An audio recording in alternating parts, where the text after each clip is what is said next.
Okay, let's do this. This music rocks, man. Fucking awesome, man. Oh, what the fuck? Holy shit! Oh yeah, man.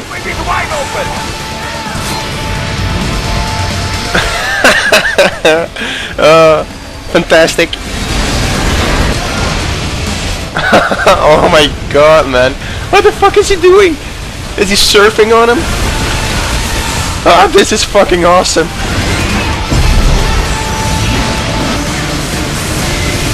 Jesus Christ, my heart can't handle this shit.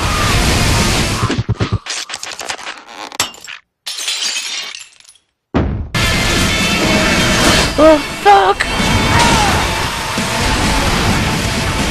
Come on, come on, got him, got him! Holy shit, man. This game is fucking awesome.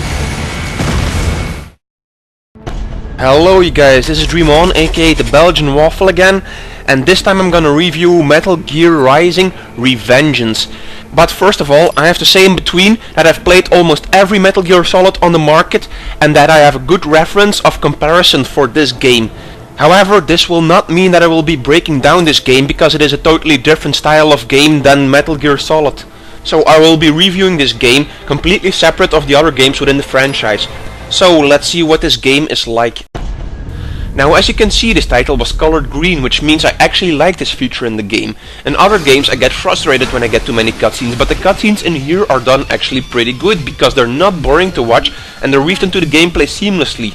The cutscenes are filled with the same action you'll find in the gameplay, and meanwhile they tell the story, making it enjoyable to watch because they don't slow down the pacing of the game. Now, in Metal Gear Solid games, these cutscenes were also interesting to watch because the story was so damn good. However, sometimes they did give the feeling that they were slowing down the pacing of the game. Anyway, I cannot reveal many of the cutscenes because of you-know-who. But I can give a little background on the story. As you will have noticed, the game completely revolves around Raiden, whom is a cyborg samurai and a well-known secondary character in the Metal Gear Solid games. The game starts very basic with Raiden being in Africa where he needs to protect the Prime Minister. But very soon similar cyborgs like him come to kidnap the Prime Minister, and this is also where you lose some of your limbs and your body will have to be reconstructed. This time you'll come back as a bigger badass. In the end, the story is simple and easy to follow compared to some complicated plot twists from other Metal Gear Solid games. But the cutscenes deliver it in such an interesting way that you'll probably not skip a single one of them. Now, the combat in this game is just amazing. There is no other way to describe it. I have not yet seen anything else like it in any other game. There is nothing that matches this level of intensity and action, not even Shadow Warrior. The swordplay is smooth and very addictive. Once you get the hang of it, you will not use anything else anymore, even though you got secondary weapons like the rocket launcher, but in my opinion it takes too long to equip those. So I personally skipped the use of them, besides the parts where you had to use them to take down flying enemies. Now, these flying bastards can be a little bit tricky since not all of them are within jumping distance. The reflexes you sometimes need to have to take down those flying targets are very demanding and difficult for somebody who is not used to many hack and slash games. However, once you're sucked into the pacing of the game and when you've mastered the sprinting, parrying and blade mode abilities, there will be hardly anything that can stop you. Now, this blade mode that I just mentioned is a slow motion mode in the game where the left mouse button is for horizontal slicing and the right mouse button is for vertical slicing, and you can adjust the angle of your cut by rotating your mouse or joystick, and you can aim the cut by using your movement keys.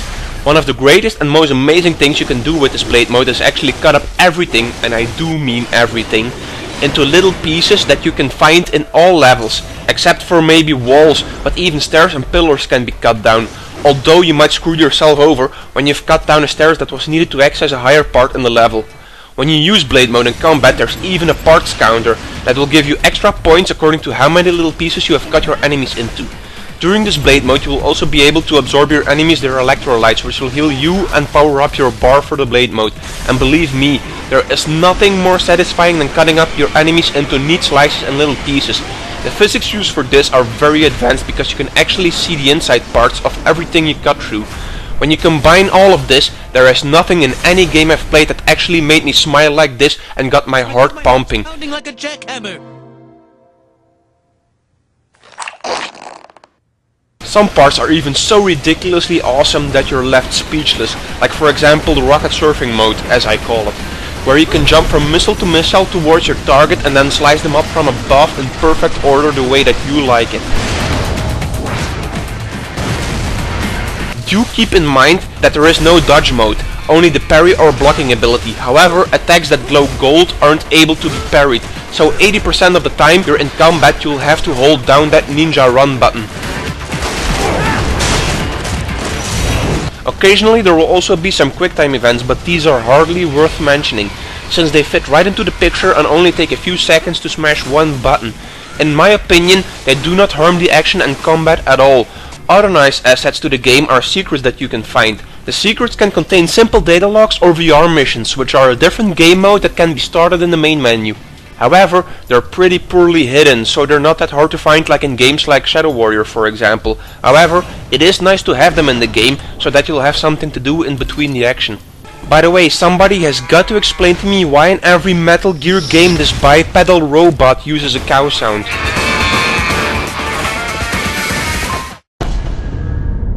The bosses in this game are what gave me the adrenaline rush that you saw in the first minute of this video. They're extremely tough if you do not yet master the combos and controls. And, to be honest, the first real boss, which is a Cyberwolf, is so darn fast that you cannot beat it without constantly using Ninja Run and running around like a crazy man waving with his arms. Allahu Akbar! But this isn't really a bad thing, because games like this need a challenge, and even though you will die a few times in the first playthrough, you will be a lot more satisfied when you finally beat that boss.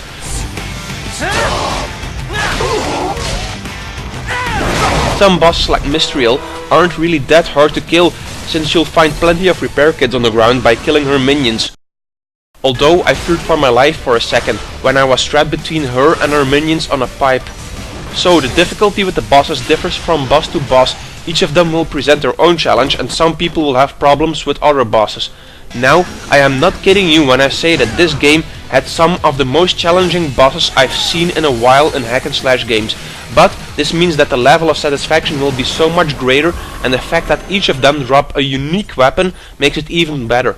Each boss fight will also present its own soundtrack, and it is this music that actually makes it all feel that little bit more intense.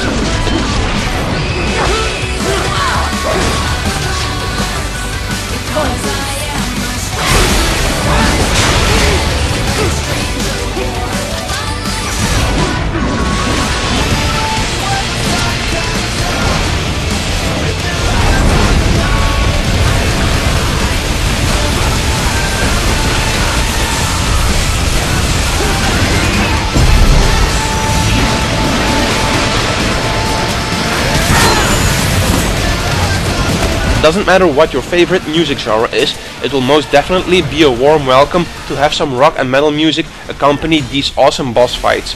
It's been a long time since I've enjoyed myself this much with boss fights, and they don't only give you 2 or 3 bosses, but actually 5 bosses if you count a Cyberwolf. So that's 5 times the fun.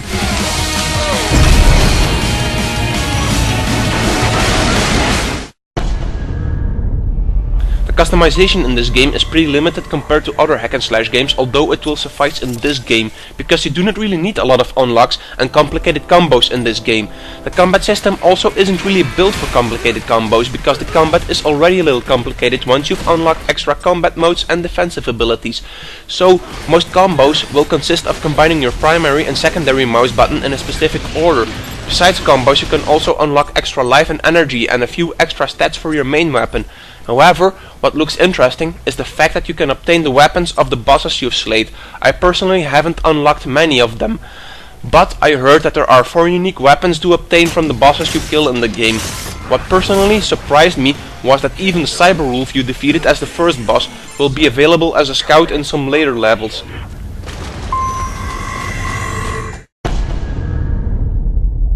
Now, some minor issues with the game that I experienced were that the graphics haven't been updated for the PC port, which is a shame to be honest, because this could have been a perfect opportunity for Platinum Games to bring out the best detail in their game.